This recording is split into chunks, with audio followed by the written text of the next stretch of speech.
Bab 214, Serang, Serang, mereka menyerang anggur akasia. 143 gulungan kain. Pelayan yang bertugas menerima pembayaran berkata, semakin banyak kain yang Anda beli di toko kain desa Siping, semakin murah harganya. Selama penawaran khusus ini, satu potong kain harganya 400 koin. Beli 10 potong sekaligus, harganya 380 wen. Jika Anda membeli 134 potong kain sekaligus, harganya akan menjadi 350 wen per potong. Harga totalnya adalah.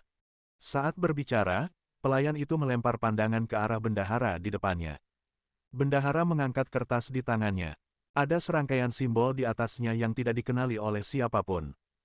Kemudian pelayan itu tersenyum dan berkata, harga totalnya adalah 50 tahil perak ditambah 50 wen. Tetapi mengingat Anda membeli begitu banyak kain sekaligus dan merupakan pelanggan terhormat dari toko kain desa Siping kami, 50 koin akan langsung dihapuskan. Saya hanya akan mengenakan 50 tahil perak saja. Maukah Anda membelinya? Jika ingin membelinya, bayar di sini dan saya akan mengambilkan kainnya untuk Anda. Lalu Anda memiliki kesempatan lain untuk mengikuti undian. Pembeli itu berkata dengan tegas, saya tidak kekurangan uang, tetapi saya harus mendapatkan anggur akasia hari ini. Bau harumnya membangkitkan keserakahan di perut saya.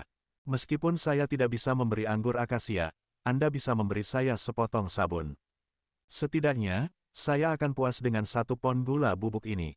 Inilah 50 tahil perak. Hitunglah. Pria itu mengeluarkan sebatang perak dari sakunya. Pasti bernilai 50 tahil perak dari bank, dengan kualitas dan kuantitas yang terjamin. Bertaruh begitu banyak, hanya untuk 50 tahil. Apakah Anda kenal pria ini?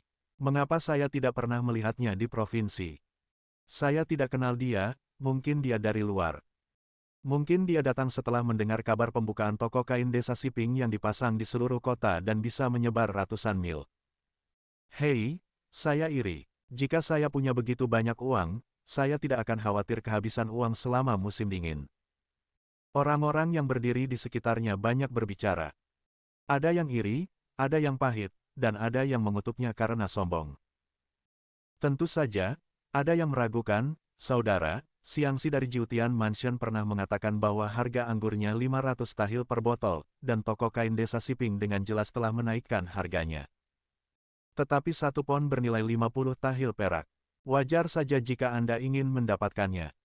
Tetapi sabun itu apa? Anda juga menginginkannya. Dan itu gula putih, apa itu? Anda benar-benar tidak berpengetahuan sama sekali. Pembeli itu berkata dengan merendahkan diri, sejujurnya, yang paling tidak berguna di sini adalah gula putih.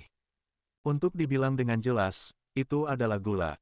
Hampir sama dengan gula merah dan gula merah yang biasa kita lihat, tetapi manisnya sangat kuat dan tidak ada kotorannya sama sekali. Baik untuk membuat bubur atau membuat teh, dapat meningkatkan rasa. Terutama bagi orang yang sakit, setelah minum obat, tambahkan beberapa gula bubuk putih, dan rasa pahit di mulut akan segera hilang. Tentu saja, dinasti Dawei kita tidak bisa membuat hal ini. Ini adalah upeti dari negara lain dan eksklusif untuk ibu kota. Bahkan di ibu kota, tidak semua orang bisa ikut serta membeli. Harus dihadiahkan oleh sang kaisar. Hanya karena rasanya manis, harganya sedikit lebih mahal. Anda bisa membeli 1 pon dengan 1000 tahil perak. Jika saya mengundinya dan menang dan membawanya ke ibu kota, saya bisa mendapatkan 1000 tahil perak, yang jauh lebih berharga daripada kain. Terkait dengan sabun, saya tidak tahu siapa yang membuat barang ini, tetapi itu adalah barang yang sangat bagus untuk mencuci tangan, wajah, dan mandi. Cukup rendam di air dan oleskan sedikit, dan itu akan membersihkan kotoran lama di kulit, membuat kulit Anda putih, lembut, dan berkilau.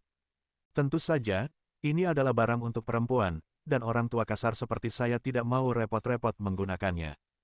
Tetapi itu tidak menghalangi nilainya. Di ibu kota, sepotong sabun bisa seharga 2000 tahil perak, dan tidak mudah untuk dibeli. Jika saya berhasil mengundinya, saya akan mendapat lebih banyak uang. Mari bicara tentang anggur akasia lagi. Karena itu disuling oleh Tuan Zhao. Untuk menjaga rekan-rekannya di Provinsi Donghai, harganya sedikit lebih rendah di Provinsi Donghai, hanya 5000 tahil perak per botol. Dan di ibu kota, anggur akasia telah dijual seharga 25.000 tahil perak per botol. Kuncinya adalah Anda mungkin tidak dapat membeli anggur akasia dengan uang. Saya mendengar bahwa seorang pengusaha kaya tidak bisa membeli sebotol pun meskipun membayar 50.000 tahil perak. Sekarang apakah Anda tahu nilai hadiah ini? Pemberitahuan yang dipasang di toko kain desa Siping jelas-jelas merupakan perlakuan istimewa untuk orang-orang Provinsi Donghai. Anda harus memanfaatkan kesempatan ini. Meskipun saya bukan dari Provinsi Donghai, siapa yang membuat saya menyusul? Jika saya tidak mendapatkannya sekali, saya akan mengundinya lagi sampai saya mendapatkannya. Orang-orang di sekitarnya menghirup napas berat saat mendengar kata-kata ini. Tetapi lebih banyak keraguan. Namun lebih banyak keraguan muncul. Satu botol anggur akasia bisa dijual dengan harga puluhan ribu tahil perak. Apakah benar ada yang mau menghabiskan begitu banyak uang untuk membelinya? Dan gula bubuk, sebuah barang manis, ternyata sangat mahal. Mengenai sabun, biarkan saja, saya tidak ingin menyebutkannya. Kita semua orang biasa dengan kepala datar yang menggali tanah di ladang. Kita bisa mencuci wajah dengan segenggam air sungai, jadi mengapa kita butuh sabun senilai ribuan tahil perak? Hanya bisa dikatakan bahwa mereka tidak bisa memahami kehidupan para orang kaya. Tentu saja, ada beberapa orang yang tergugah hatinya. Misalnya, beberapa rumah tangga kaya di provinsi mungkin tidak memiliki sebanyak uang keluarga empat besar, tetapi mereka masih memiliki sedikit kekayaan. Mereka berpikir untuk memanfaatkan kain murah dan membeli lebih banyak, menyimpannya, dan menggunakannya selama 3 hingga 5 tahun. Sekarang bahwa seseorang telah mengedukasikan pengetahuan mereka, mereka semua tidak sadar bertanya pada diri sendiri, apakah mereka harus meningkatkan jumlah kain yang awalnya ingin mereka beli beberapa kali lipat.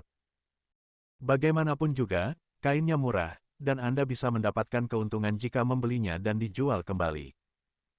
Tetapi anggur akasia, sabun, dan gula bubuk tidak sering tersedia di pasar. Memenangkan hadiah bisa bernilai pembelian mereka dari ribuan potong kain. Pelanggan terhormat ini, kain yang Anda beli telah diurutkan. Pada saat ini, pelayan yang menyambut pria kuat itu keluar dan berkata. Tapi sebelum dia selesai berbicara, dia terputus oleh pria itu, biarkan kain disimpan di toko kain Anda dulu. Apakah Anda memiliki layanan pengiriman? Ketika Anda memiliki waktu luang, cukup kirimkan ke kamar nomor 1 di penginapan di Ipin Siang. Saya akan tinggal di sana selama saya berada di Donghai. Saya sudah memberikan uang kepada Anda, bisakah Anda mengundi hadiah sekarang? Bisakah? Ya, tentu saja. Bendahara itu tersenyum dan mengangguk, ketika pekerjaan selesai, saya akan mengatur seseorang untuk mengirimkan kainnya kepada Anda. Ini adalah bukti pembelian kain Anda. Ketika seseorang mengirimkan kain kepada Anda nanti, Anda perlu memberikannya kepada mereka, jika tidak, kain tidak akan diberikan kepada Anda. Jika kami gagal mengirimkan kain kepada Anda tepat waktu karena kesalahan dalam pekerjaan kami, dan Anda sangat membutuhkannya, Anda bisa datang ke toko kain kami di toko kain desa Siping dengan voucher ini, dan kami akan memberikannya kepada Anda. Apakah Anda terganggu? Pria itu menggelengkan tangannya dengan tidak sabar, apakah saya peduli dengan orang-orang yang memiliki lebih dari 100 potong kain? Yang saya peduli adalah hadiahnya. Jangan mengganggu saya, supaya tidak mempengaruhi keberuntungan saya dalam undian. Setelah mengatakan itu, pria kuat itu pergi ke kotak undian. Kotak undian adalah kotak kayu dengan banyak tanda kayu kecil di dalamnya. Hadiah yang sesuai ditulis di tanda kayu itu. Ada lubang di dalamnya untuk menampung satu tangan, dan lubang itu ditutupi dengan kain. Saya hanya bisa memasukkan tangan saya, tetapi mata saya tidak bisa melihat apa yang terjadi di dalam. Pria kuat itu meraih sebuah tanda dan memberikannya kepada bendahara. Pelayan itu melihat sekilas dan tersenyum, selamat kepada pelanggan terhormat ini atas memenangkan hadiah keempat dan 10 potong kain sebagai hadiah. Apakah ini hadiah keempat? Pria kuat itu sedikit kecewa, mengapa saya butuh begitu banyak kain? Saya akan memberi Anda 50 tahil perak lagi, dan saya akan melanjutkan undian. Setelah mengatakan itu, pria kuat itu melempar lagi 50 tahil perak kepada bendahara, dan kemudian menyelipkan tangannya ke dalam kotak undian. Kali kedua, saya memenangkan hadiah keberuntungan, 5 pon permen. Tidak, saya masih ingin mengundi. Kali ketiga, saya memenangkan hadiah keberuntungan dan diberi hadiah sebuah boneka. Pada kali keempat, selamat kepada pelanggan terhormat ini, dia memenangkan hadiah pertama dan akan diberi hadiah sebotol anggur akasia. Bagus, saya butuh petasan untuk merayakan.